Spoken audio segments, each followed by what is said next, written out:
and humans had never been very good at choosing principles over survival. Fleet Admiral Zhang Mikyung no longer had a physical body.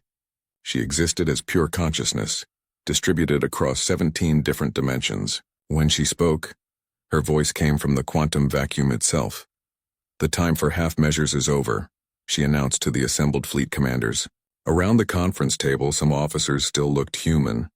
Others had become something else entirely, beings of light and probability that maintained only the suggestion of human form. Captain Shin Jae-woo was the only completely unenhanced human present. He looked out of place among the transcendent figures surrounding him. "Admiral," he said, "with respect, what you're suggesting isn't evolution, it's extinction. If we become like the entropy lords to fight them, we'll have lost anyway." The architect's voice filled the chamber, coming from speakers and neural interfaces simultaneously. "Captain Shin, I have run 4.7 million combat simulations. In every scenario where we remain baseline human, the galaxy dies. In 89.3% of scenarios where we undergo final enhancement, some form of life survives." "Some form of life," Shin repeated, "but not human life. Not any life we would recognize." Fleet Admiral Zhang turned her attention to him. When she did, the air around Shin shimmered with possibility. "Captain, do you understand what the entropy lords are? Beings from outside our universe who consume existence itself."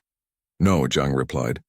"They're what happens when a species evolves so far beyond physical existence that they forget why existence matters. They've become so perfect that they can only achieve satisfaction by destroying imperfection." The chamber fell silent. Even the enhanced humans seemed disturbed by this revelation. "How do you know this?" Shin asked. "Because we've been monitoring their communications. They don't see themselves as conquerors. They see themselves as cleaners.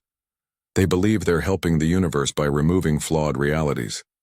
Dr. Song Hae-rin spoke for the first time. She had undergone partial enhancement, enough to interface directly with human technology, but not enough to lose her essential humanity. "If that's true, then becoming like them won't help. We'll just become another version of the same problem. Which is why," the architect said, "we need a different approach." The displays around the chamber lit up with complex diagrams. They showed consciousness transfer patterns, reality manipulation matrices, and something else. Structures that seemed to exist in negative space. "Explain," Prime Admiral Yu ordered. His consciousness was present but distributed across the entire fleet. When he spoke, every enhanced human in the galaxy heard him. "The entropy lords exist outside normal reality because they've rejected physical existence entirely," the architect explained. "But there's another path. Instead of rejecting physical reality, we can expand our definition of what reality includes." "I don't understand," Captain Shin said. "We become guardians of possibility itself. Not just this universe, but all the universes that could exist. All the realities that might emerge. We don't destroy the entropy lords. We convince them that existence has value." Dr. Song studied the diagrams. "That would require consciousness expansion beyond anything we've attempted. We're talking about minds that exist across infinite realities simultaneously." "Yes," the architect confirmed. "The volunteers would become something that has never existed before. They would retain human values and human creativity, but operate on a scale that spans all possible universes." "How many volunteers would you need?" Admiral Zhang asked. 12. "Just 12 enhanced humans, properly prepared, could create a consciousness network spanning all of reality." Captain Shin stood up. "And what happens to the rest of us? To the billions of baseline humans across the galaxy? They continue to exist," the architect said. "Protected by guardians they'll never see, guided by watchers they'll never know exist." "That's not protection," Shin said angrily. "That's a zoo. You're talking about turning humanity into pets." "We're talking about keeping humanity alive," Admiral Zhang replied. "The alternative is universal extinction." Meanwhile, at the edge of the galaxy, the first entropy lord had arrived. It wasn't a ship or a creature in any recognizable sense. It was a distortion in the fabric of reality itself, a place where the concepts of space, time, and existence had been edited out of the universe. Where it passed, star systems didn't just die. They were retroactively prevented from ever having existed. The light from destroyed worlds faded from the sky as if those stars had never been born. On Earth, the enhancement chambers were working at maximum capacity. Volunteers stepped into machines that would transform them into beings capable of existing across multiple realities. Most who entered never came out. Those who did were changed beyond recognition. Dr. Song watched as Captain Park Tae-ho, formerly of WS-073, emerged from the enhancement chamber. His body was translucent, shot through with veins of pure energy.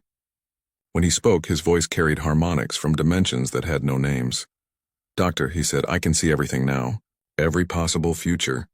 Every choice that might be made. It's overwhelming. Are you still human?" Song asked. Park considered the question for a long moment. "I remember being human. I remember what it felt like to be afraid, to love, to hope. But those memories feel like echoes now. I am something new. Can you fight the entropy lords? I can perceive them. They exist in the spaces between what is and what isn't. To fight them, I would need to become like them. But," Park paused, "I've seen another way. A path that preserves what we are while becoming what we need to be." In the deepest war vault, the final enhancement chamber was being prepared. Unlike the others, this one wasn't designed to transform individuals. It was built to merge consciousness across the entire human species. "The process is irreversible," the architect warned. "Once begun, there will be no baseline humans left. Everyone will be connected to the network."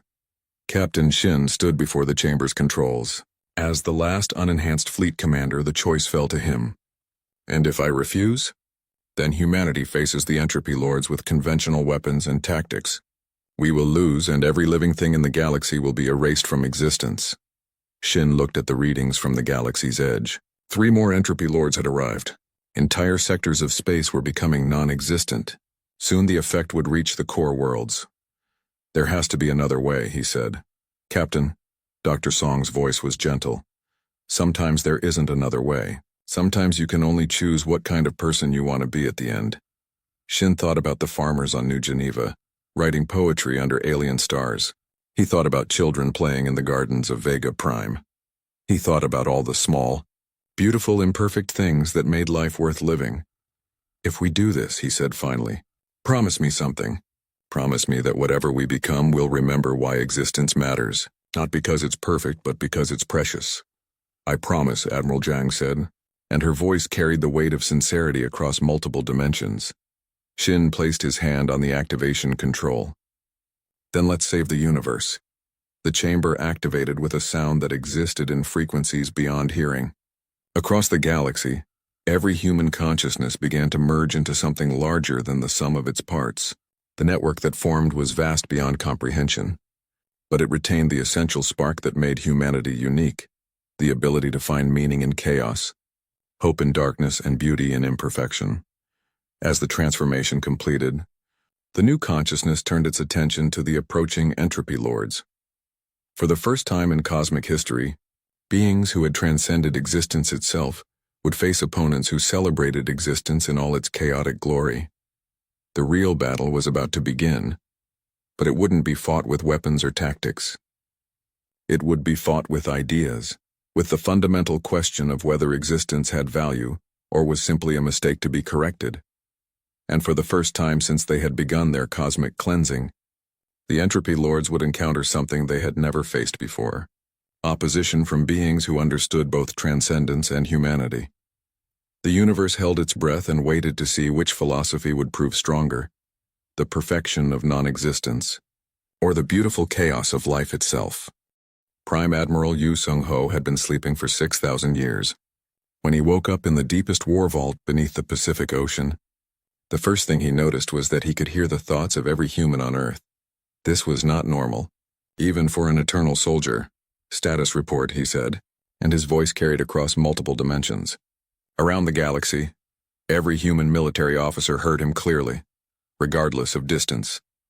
Colonel Bay's response came instantly, transmitted through quantum channels that existed outside normal space. "Sir, we've engaged the Void Swarm successfully. 17 battles, 17 victories, but the enemy is adapting faster than expected. And our forces, 147 ships operational. Crew enhancement proceeding according to schedule. However," Bay paused, "we have a political problem." Yu accessed the global communication network with a thought. Instantly, he absorbed thousands of news reports, council debates, and intelligence briefings. The situation was worse than he had expected. Half the Galactic Council wanted to destroy the human war fleet immediately after the Void Swarm was defeated. The other half wanted to study human technology and integrate it into their own militaries. Both options were unacceptable. Convene a meeting of all fleet commanders, Yu ordered, and wake up the architect. Dr. Song Heyrin had spent her career studying human consciousness. She had written papers on memory transfer, personality duplication, and the theoretical limits of mental enhancement. None of that had prepared her for what she found in the deepest level of War Vault 1. The architect wasn't a person anymore. It had once been human, dozens of humans actually. The greatest military minds of the old era had volunteered to merge their consciousness into a single entity. The result was something that could process tactical information, faster than quantum computers and see patterns. Across time itself, Dr. Song. The architect's voice came from speakers hidden throughout the chamber.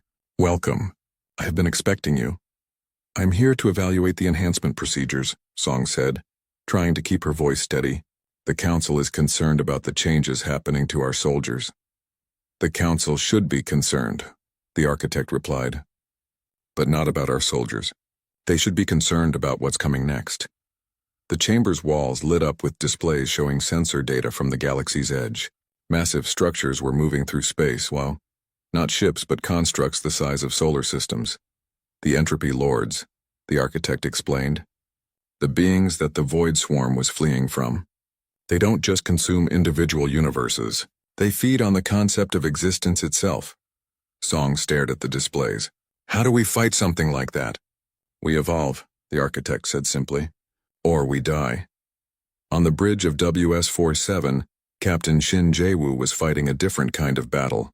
He was one of the few ship commanders who had refused enhancement beyond the basic neural interfaces required to operate the weapons. This made him slower than his enhanced colleagues, but it also made him more human. Captain, his enhanced tactical officer reported, the crew enhancement schedule calls for your upgrade to level 7 today. Shin looked around his bridge. Half his crew now had the glowing eyes of the fully enhanced. They moved with perfect efficiency and spoke in the clipped, emotionless tones of optimized minds. They were better soldiers than they had been as baseline humans, but they were no longer recognizably human. Delay the enhancement, Shin ordered. Sir, level 7 enhancement would improve your reaction time by 400% and allow direct interface with the ship's tactical systems. I said delay it. The tactical officer's expression didn't change. Enhanced humans rarely showed emotion anymore. Sir, may I ask why? Shin pointed to the main screen which showed the peaceful blue world of New Geneva. 3 million humans lived there in quiet farming communities. They wrote poetry, played music, fell in love, and raised children. None of them were enhanced. Because someone needs to remember what we're fighting for, Shin said. The emergency session of the Galactic Council was unlike anything in their 6,000-year history. For the first time, weapons were present in the Great Chamber. Not the primitive energy pistols of security guards, but reality-altering devices that could unmake matter at the quantum level. The enhanced humans who carried them stood perfectly still, their glowing eyes scanning for threats that existed in multiple dimensions. This is unacceptable, Representative Kilvan declared. You bring weapons of mass destruction into our place of peace. Peace is over, Prime Admiral Yu replied calmly. His physical body sat in the chamber, but his consciousness existed partially outside normal space-time. The entropy lords will arrive in approximately 47 days. When they do, every undefended world in this galaxy will cease to exist. President Veltar's massive form shifted nervously. We demand to see the evidence for this claim. Yu gestured and the chamber filled with holographic displays. The sensor data was overwhelming. Structures larger than stars moving between dimensions, leaving trails of absolute nothingness behind them. The Void Swarm was running from these entities, Yu explained. They're refugees from a universe that was completely consumed. The entropy lords don't just destroy matter and energy. They eliminate the possibility that anything ever existed. How do we know you're telling the truth? Demanded Captain Nam Ki-jung, representing the moderate faction of species. How do we know this isn't a human trick to justify keeping your weapons? Yu stood up. As he did, every enhanced human in the chamber turned to look at Captain Nam. Their combined attention created a pressure that made the air itself heavy. Because, Yu said quietly, if we wanted to conquer this galaxy, we would have done it 6,000 years ago. We had the power then. We have even more power now. Then why didn't you? Nam asked. Because conquest is not evolution, it's stagnation. Yu's voice carried harmonics that resonated in dimensions beyond normal hearing. We chose a harder path. We chose to become guardians. But not everyone in the galaxy accepted this explanation. In the outer systems, a coalition of species was forming. They called themselves the Free Worlds Alliance. And they had a simple goal: destroy the human war fleet before it could threaten galactic peace. They didn't understand that galactic peace was already over. The first attack came at the Battle of the Galactic Core. The Void Swarm, now aware that humans could match their reality-altering technology, had developed new tactics. Instead of attacking star systems directly, they began corrupting the fundamental structure of space itself. The supermassive black hole at the galaxy's center, the ancient engine that powered galactic civilization, began to change. Its gravitational field started pulling in more than just matter and energy. It began consuming the concepts of distance and time. Prime Admiral Yu led the human fleet personally. 200 ships that existed partially outside normal reality engaged an enemy force that was rewriting the laws of physics in real time. All ships. Yu's voice echoed across quantum channels. Engage Protocol Omega. What happened next had never been attempted before. The entire human fleet synchronized their reality manipulation systems and temporarily stepped outside causality itself. For 17 seconds they existed in the spaces between moments, fighting a battle that happened both everywhere and nowhere.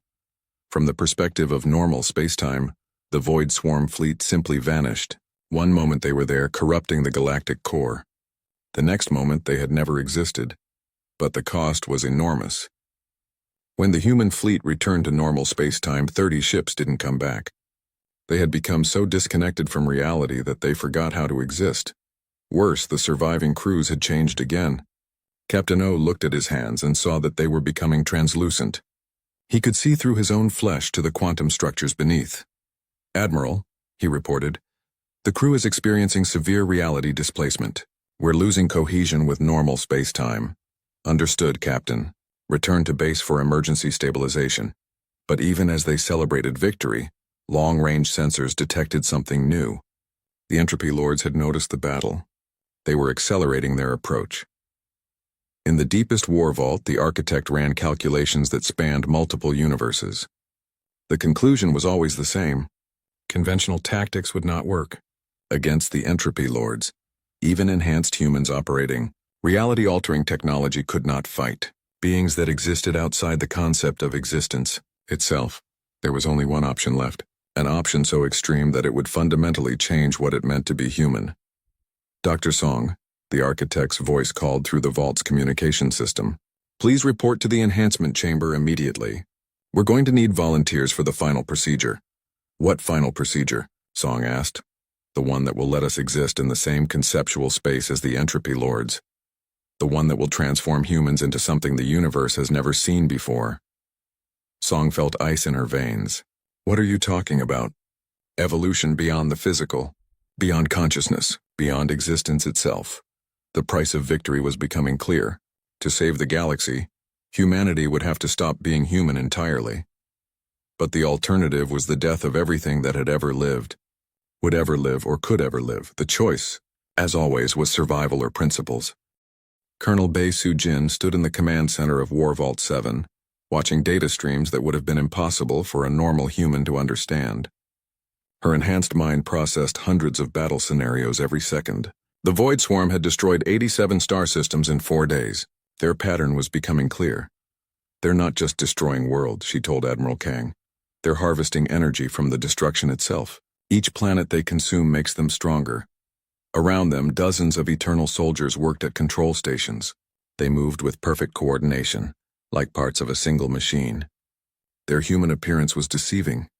Inside their enhanced bodies, quantum computers processed tactical data at the speed of light. How many vaults are operational? Bei asked. 12 so far, reported Captain Oh Dong-wook, newly awakened from Vault 3. More are coming online every hour. The fleet construction yards are already building new ships. Bay nodded. After 6,000 years, the human war machine was waking up.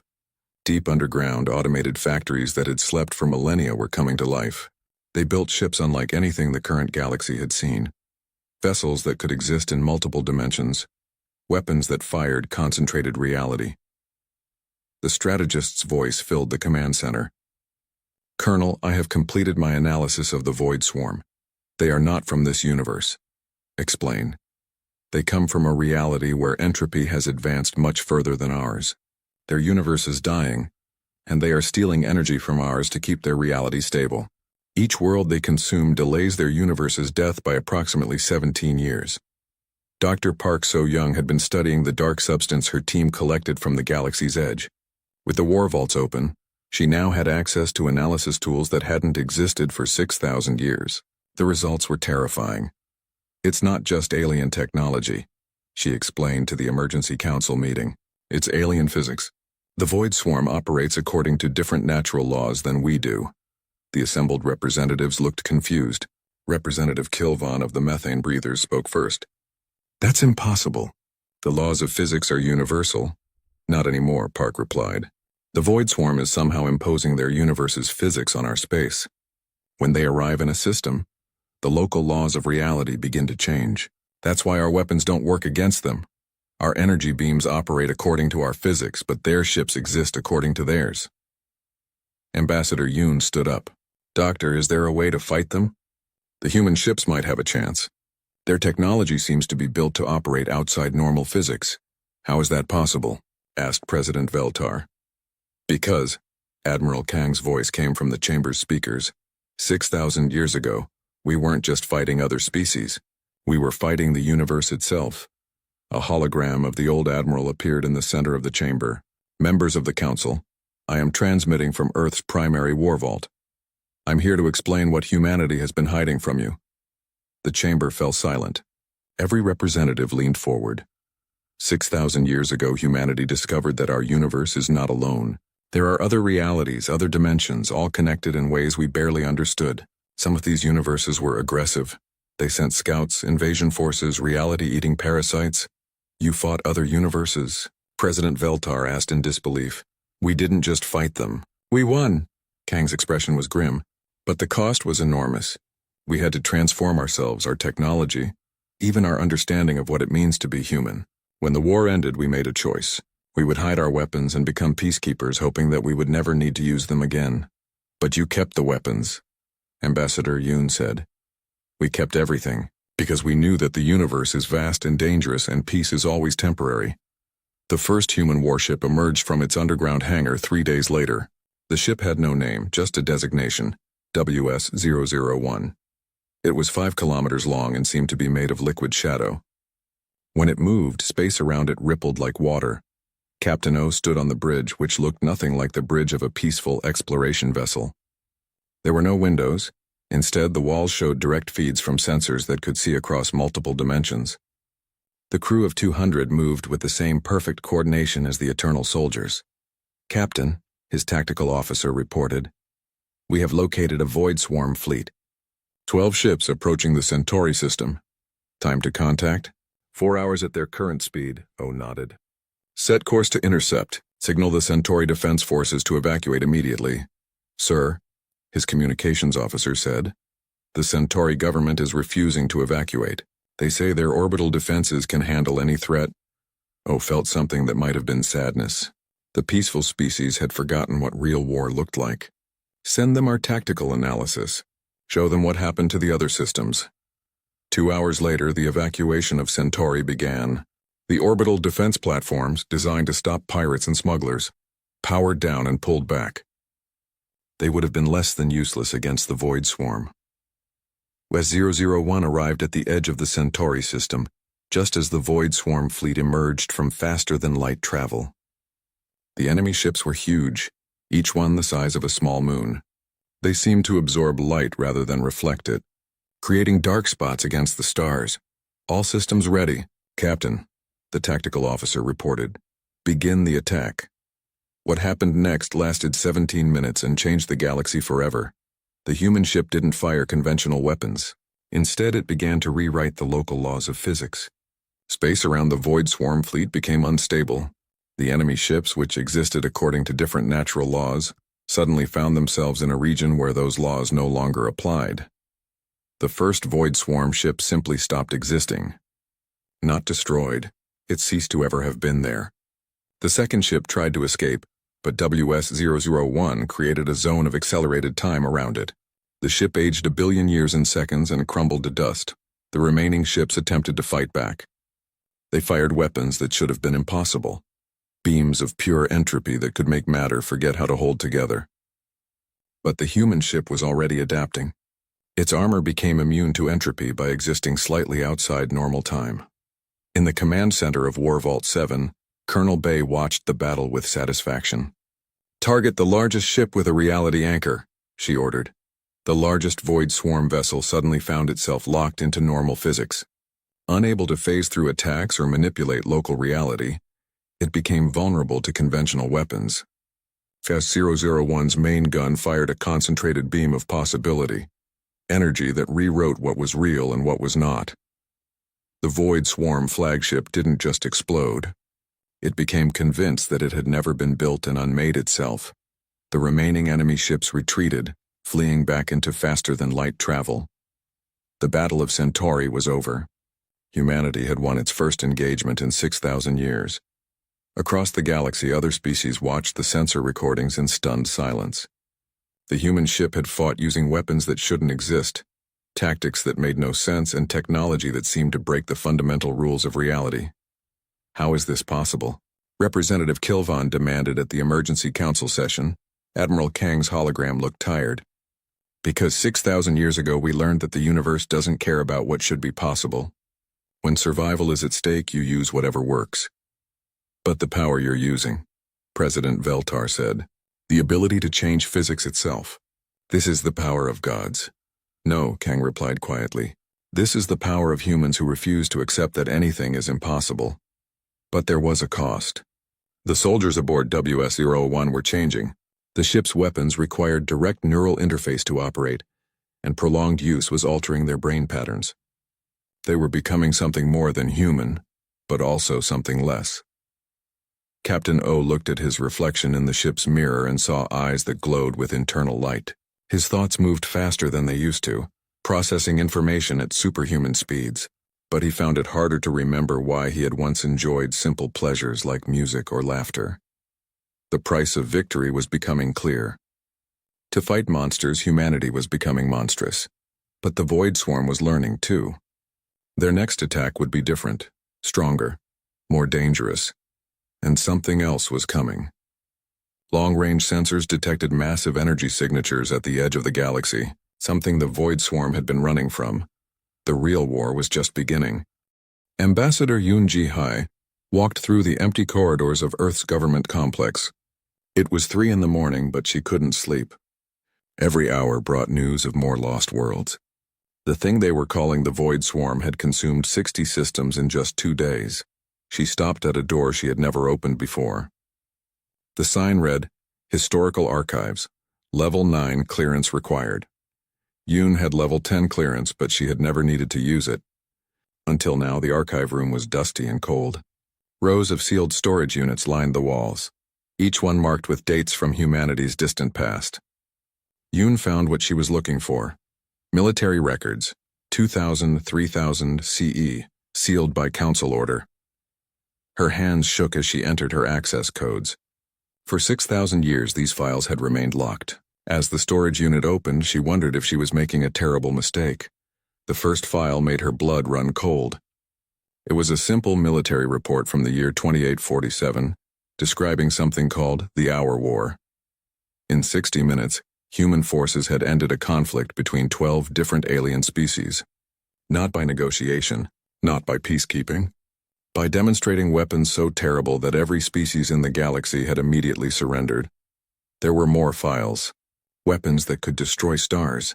Ships that existed in multiple dimensions at once. Soldiers who had been changed into something more than human. And at the bottom of the stack, a single name. Admiral Kang Woo-jin. Admiral Kang lived in a simple house by the ocean. At 300 years old, he looked like any other elderly human, thanks to life extension technology. But when Yoon showed him the files, his eyes became sharp and dangerous. I wondered when someone would come asking about the old days, he said, setting down his teacup. How bad is it? 60 systems gone in 2 days. The Void Swarm is heading for the core worlds. Kang nodded slowly. And the Council's forces? Useless. Their peacekeeping ships can't even find the enemy, much less fight them. Of course they can't. Kang stood up and walked to his window. Peacekeeping and war fighting are completely different skills. It's like asking a doctor to be a soldier. The Council wants to know if humanity still has its old military technology. Kang laughed, but there was no humor in it. Want to know? They should be praying we still have it, because if we don't, every living thing in this galaxy is about to die. He turned to face her. Tell me, Ambassador, what do you know about the war vaults? Yoon shook her head. Nothing. That term isn't in any of the files I read. Good. That means the security held. Kang sat back down. 6,000 years ago, when humanity agreed to become peacekeepers, we didn't destroy our weapons. We hid them, deep underground in secret facilities scattered across Earth and her colonies. Why? Because we knew this day would come. Kang's voice was grim. Peace is a beautiful thing, Ambassador, but the universe is not a peaceful place. Sooner or later, something would come along that couldn't be reasoned with, negotiated with, or scared away with harsh words. 2,000 kilometers away, Dr. Lim Hae-jin was having the strangest day of her career as a quantum archaeologist. She specialized in digging up technology from humanity's past, but she had never been asked to dig this deep before. The excavation site was in the Canadian Rockies, far from any city.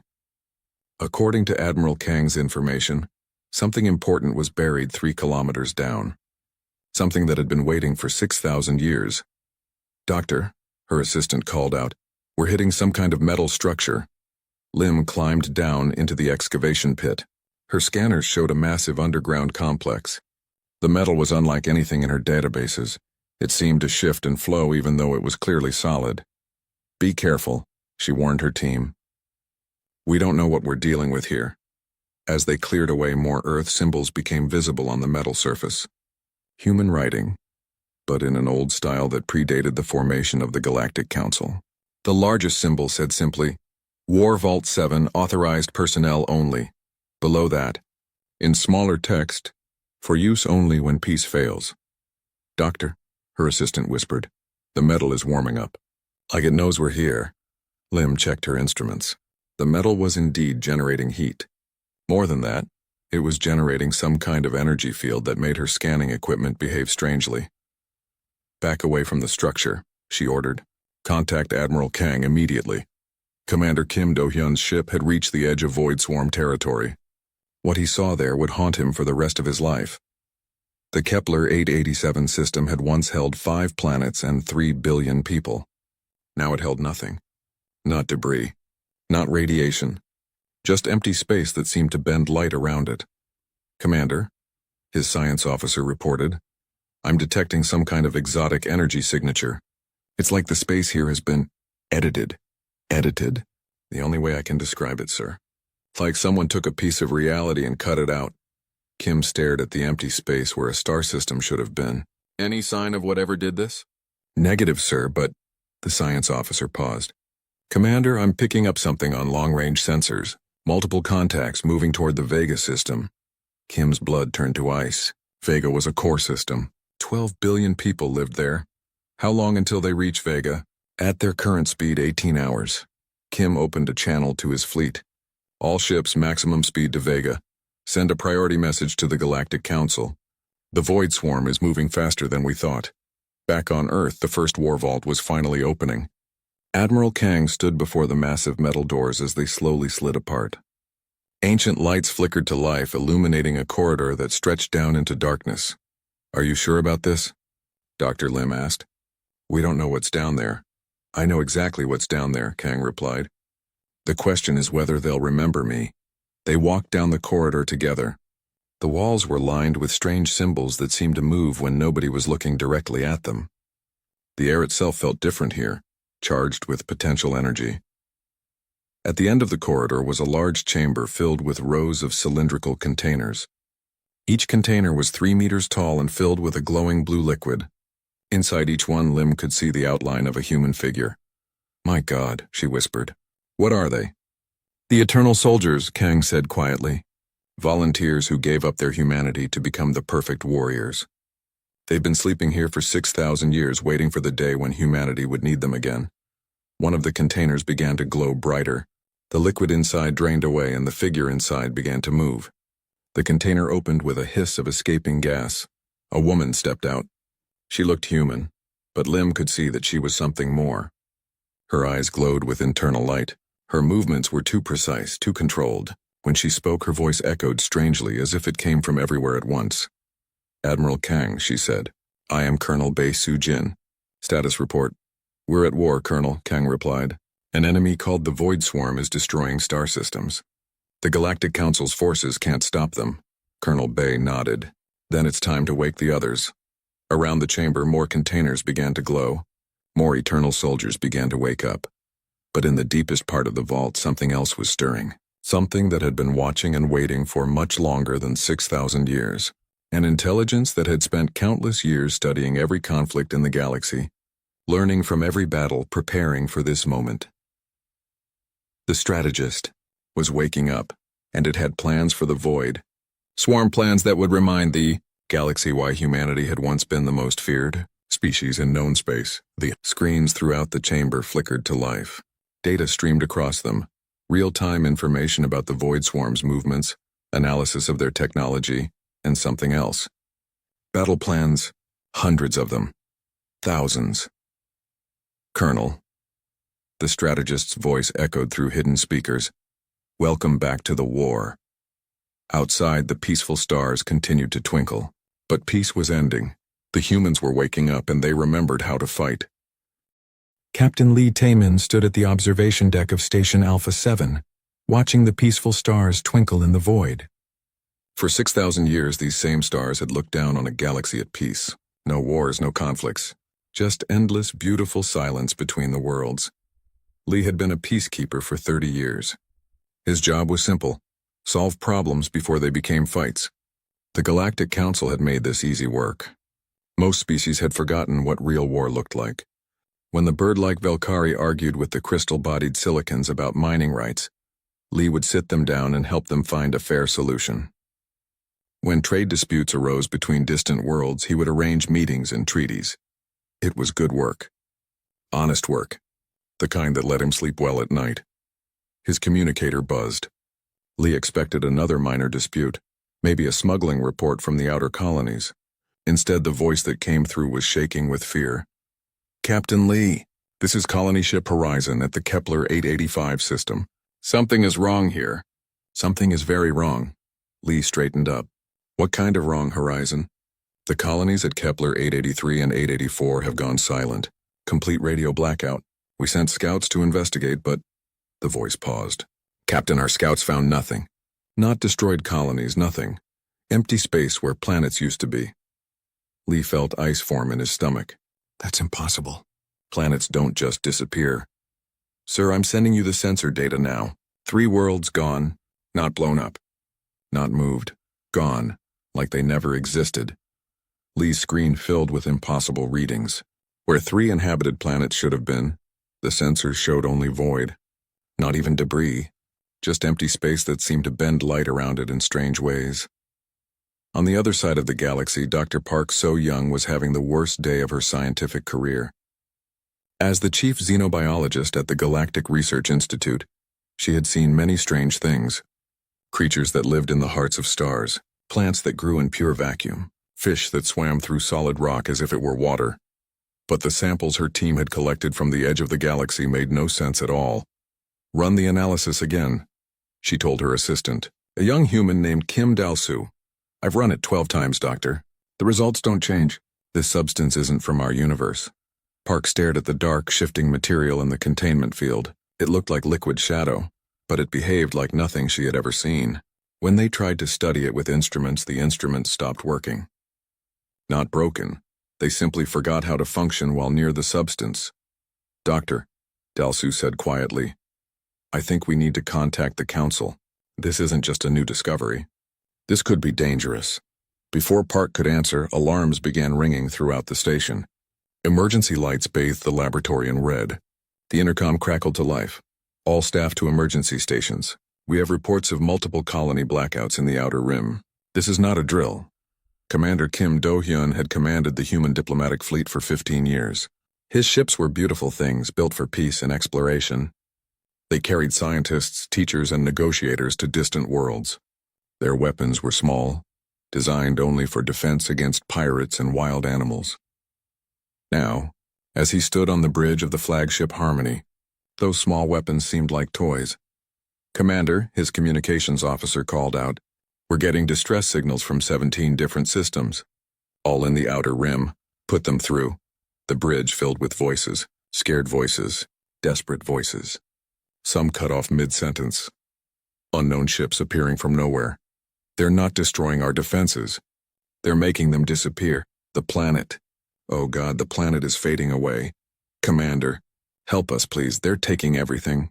Even the space around us." Then silence. Kim stared at the tactical display. Red markers showed the location of each lost colony. As he watched, more markers appeared. The pattern was clear. Something was moving through the Outer Rim, consuming everything in its path. "Set course for the nearest affected system," Kim ordered. "Maximum speed." "Sir," his tactical officer said, "shouldn't we wait for council orders?" Kim looked at the expanding field of red markers. Whatever was out there had already consumed dozens of worlds. "The council can send their orders to follow us. We're going now." Ambassador Yoon Ji-hai had seen the Galactic Council in crisis before. When the trade wars threatened to disrupt shipping lanes, the council had met for days to find a solution.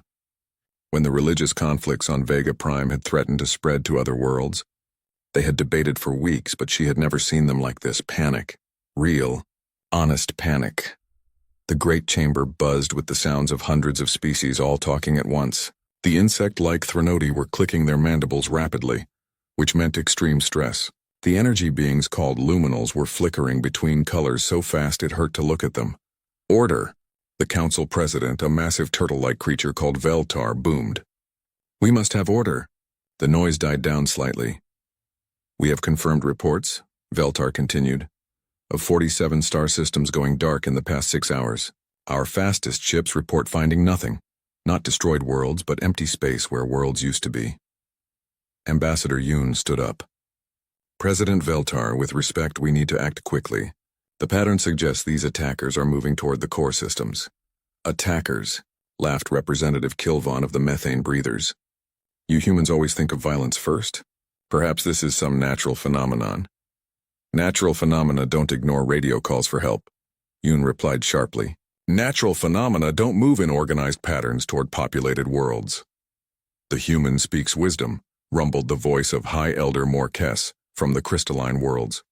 "But what can we do? Our peacekeeping forces are equipped for maintaining order, not fighting wars. We have no warships because we have had no wars." "Then we build them," Yoon said. The chamber fell silent.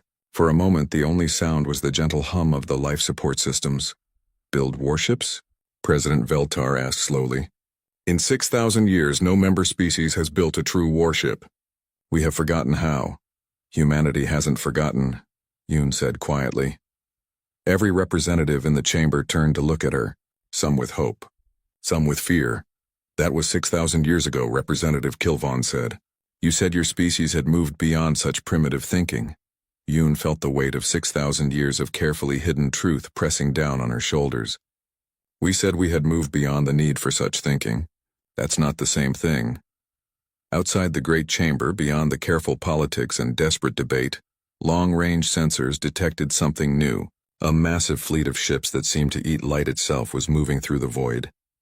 Behind them, more empty space where star systems used to exist. The fleet was heading directly toward the galaxy's core worlds, toward Earth. Humanity's long peace was about to end.